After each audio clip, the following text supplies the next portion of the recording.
Hi everyone, my name is Dr. Adelman. I'll be your professor for EDP4275, Assessment, Evaluation, and Diagnosis of the Young Child. So I just wanted to introduce myself and also tell you a little bit about the syllabus and some changes that we have going on in the course this semester. So this semester, we will not be using a textbook. Do not purchase your textbook. I already sent out an announcement about this. We are going to use free external materials from trustworthy association sites and also organizations in early childhood and assessment. So we know that these are reputable sites that have good quality content. And that's what we're going to be using instead of a textbook this year. So I wanted to let you know my office hours. They are Monday 3 through 5. I teach at 5, so I'll probably be leaving my office a few minutes before that. Wednesday, I'm usually on campus also for meetings. So please do, if you want to come by, I would recommend that you make an appointment with me so I know you're coming, and I'll make sure that I'm here and I don't have any kind of other conflicts. You can always reach me through email, but I would prefer that you use Canvas messaging. It comes directly to my email. So don't use Canvas and email because then that's 2 emails coming through. Canvas is fine and it comes directly to my email. So you'll see in the syllabus, we have the course description and purpose, the course objectives. You can go over those whenever you have the chance before you start doing your work. This is a fully online class, so make sure that you can access Canvas and all of the different content areas in Canvas. You're going to need to access the content through website links, and you're also going to need to use the discussion board and the assignment Dropbox. Sometimes I'm going to ask that you record videos of yourself. These videos are for my viewing and sometimes your colleagues to view because you guys were going to be responding to each other like you would in a classroom having a discussion. So make sure that you're able to record videos and that you have microphone capabilities as well. Okay, so you'll go over the expectations, my expectations of you for this course. You should be very active in this course. You should be logging on weekly.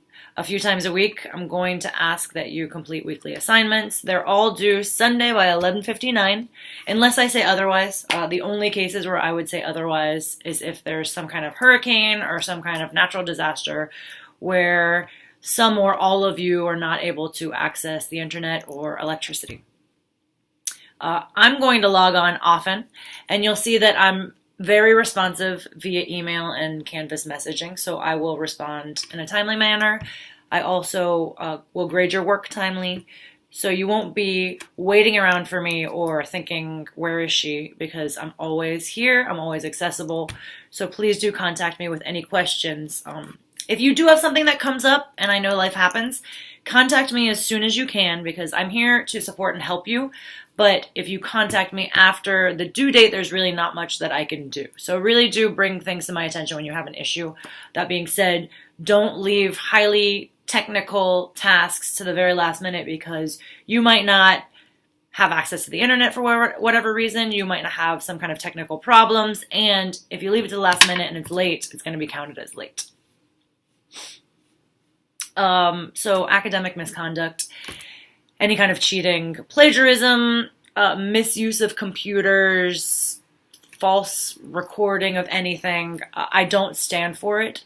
I typically don't even give one chance in terms of cheating. I really have very little tolerance for these things. I haven't been that removed from the classroom. I was a student for a very long time. So please don't try any of the tricks because I know the tricks. I'm not saying that that's what you guys would do. If you do feel overwhelmed and that you feel like you can only pass the course with cheating, please do contact me and I'll support you in any way I can. But if I do catch anyone cheating, there's really no, I'll approach you about it and we can talk about what happened. But I don't give many second chances when it comes to plagiarism and cheating. So for plagiarism, when you are taking material from another source, another person said it, another person put work and effort into it, you're going to have to give them credit for that. So I would like for you to cite whoever the author was, cite the website, cite the year it was published. That means you're giving credit to them. If you're citing something, you're also going to include it in a reference page at the end, which is going to show the entire reference so that I can go to this reference and find where you found this information. If you are paraphrasing, which means taking the words of others and putting it into your own words, that's okay. It needs to be your own words, very detached from what was already said. And you can still cite that if you want to. But a lot of times we're all paraphrasing, very well-known research. So in terms of direct quotations, I would like a citation and use quotation marks so I know and tell me the page that you found it and all of that. For paraphrasing, you don't really need to do it as much unless you think that this idea is kind of similar to the idea and how it was worded, then give me a citation. I would say when all else fails, just cite and you don't need to worry about it.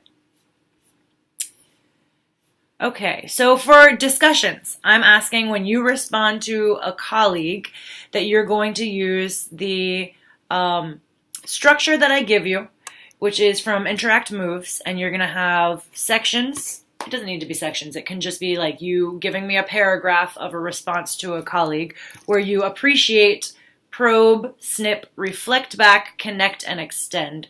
This is going to give you a structure for your response, and also it's going to ensure that you have some kind of good meat and content in your response. If you just say, I agree, and then you give me some kind of nondescript sentence after that, I'm not going to count that as a response, and this is part of your grade. So make sure that you use the structure given in your syllabus.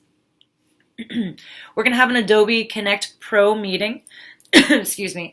This is optional. It's going to be next week, January 15th, between 12 and 1. So I'll give you a link that you can go to, and you can access the chat room and ask me whatever questions you want. You'll have other colleagues and classmates in the chat room asking questions. You can just watch and listen if you want to, or you can ask questions yourself. If you can't make it, of course, you can just email me or Canvas message me any of your questions. All right, so we have 2 major assignments. The first one is a group assignment. It's going to be due at the end of the semester. You'll see all of the details for this assignment. I'm going to create the groups after the drop add period is over so we can make sure that nobody's moving in or out of the class, and we can have groups that'll just stay intact. Then the individual major assignment is an assessment to analysis. You're going to find all of the instructions for this as well in the syllabus. You have to look at 2 different assessment tools and analyze it. And because this assignment is going to be coming from external sources, I'm expecting that you cite these external sources and that you give me references. And this is going to be in APA format. You can access the Purdue OWL. Just Google Purdue OWL. And it'll tell you exactly the format and structure for APA in text citations and references. You'll see the grading scale. Our weekly assignments are worth 18 points each. Our major assignments are worth 100 points each. So you'll see that the weekly assignments are actually worth a good amount of points. Make sure that you stay on top of them and that you continue to submit them, because zeros will hurt your grade. And since this is an online course, I will evaluate you how you are demonstrating your knowledge through your weekly assignments. So make sure to stay on top of those. And then you're going to see that there are various readings and videos within the syllabus and also in Canvas. For every module, you're going to have several readings and videos in lieu of a textbook. That's about it for right now. So make sure that you're able to access the syllabus quiz and that you've read the syllabus and that you know what I've said within the syllabus, including what I've reiterated here in the video. And then make sure that you have access to Canvas. If you have any issues with Canvas in a tech kind of way, I'm going to first ask you, of course, to contact me, but also contact Canvas technical support. They're very helpful in any of the issues that you might have.